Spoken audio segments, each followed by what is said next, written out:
ପଶ୍ଚିମ ଓଡ଼ିଶାର ଏକ ପ୍ରମୁଖ ସହର ଭବାନୀପାଟଣା, କଳାହାଣ୍ଡି ଜିଲ୍ଲାର ସଦର ମହକୁମା। କଳାହାଣ୍ଡି ଜିଲ୍ଲା ନିଜର ଲୋକଗୀତ, ଲୋକନୃତ୍ୟ ତଥା ବୀରବାଦ୍ୟ ଘୁମରା ପାଇଁ ଦୁନିଆ ଦାଣ୍ଡରେ ବେଶ୍ ପରିଚିତ।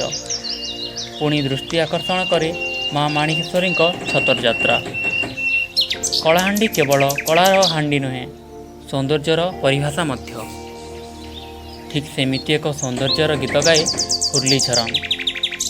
ଭବାନୀପାଟଣାରୁ ଥୁଆମୁଲ ରାମପୁର ଯିବା ରାସ୍ତାରେ 8 କିଲୋମିଟର ଗଲା ପରେ ପଡ଼େ କର୍ଲାପାଟ ଅଭୟାରଣ୍ୟ, ପରେ ପରେ ହୁର୍ଲିଝରଣ।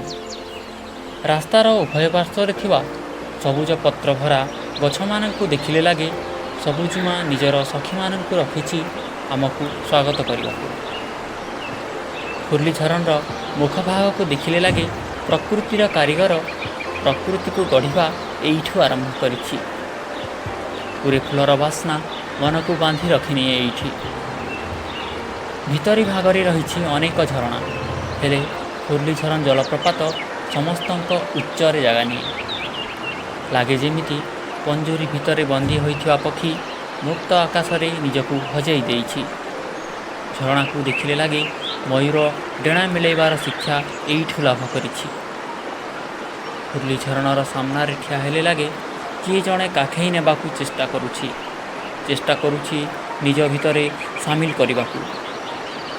କରି ବହିଯିବାକୁ। ସରକାରଙ୍କ ସଫଳ ଉଦ୍ୟମ ଯୋଗୁଁ ହୁର୍ଲିଝରଣ ଏକ ନୂଆ ରୂପ ନେଇଛି, ପୂରାପୂରି ଭାବରେ ସ୍ୱଚ୍ଛ ଓ ନିର୍ମଳ। ପ୍ଲାଷ୍ଟିକ କିମ୍ବା ଅନ୍ୟାନ୍ୟ ଅଳିଆ ଆବର୍ଜନାର ଅନୁପସ୍ଥିତି ନିଜକୁ ସଫାସୁତୁରା ରଖିବା ପାଇଁ ପ୍ରେରିତ କରୁଛି। ହୁର୍ଲିଝରଣ ଏବେ ଏକ ନାମୀଦାମୀ ପିକନିକ୍ ସ୍ପଟ୍ର ମର୍ଯ୍ୟାଦା ଲାଭ କରିସାରିଛି। ହଜାର ହଜାର ପର୍ଯ୍ୟଟକଙ୍କ ସୁଅ ଛୁଟିଛି ଏଠିକି। କଳାହାଣ୍ଡି ନିଜର ଅତିଥିଙ୍କୁ କେବେ ହେଲେ ନିରାଶ କରେନି କି ଖାଲି ହାତରେ ଫେରାଇ ଦିଏନି। ମନର ମୁଣାରେ ଭର୍ତ୍ତି କରିଦିଏ ମେଞ୍ଚା ମେଞ୍ଚା ସ୍ନେହ, ପ୍ରେମ, ଅନୁଭୂତି ଓ ସ୍ମୃତି। କଳାହାଣ୍ଡି ଆପଣଙ୍କ ଅପେକ୍ଷାରେ ସଦାବେଳେ ରହିଛି ଓ ରହିଥିବ।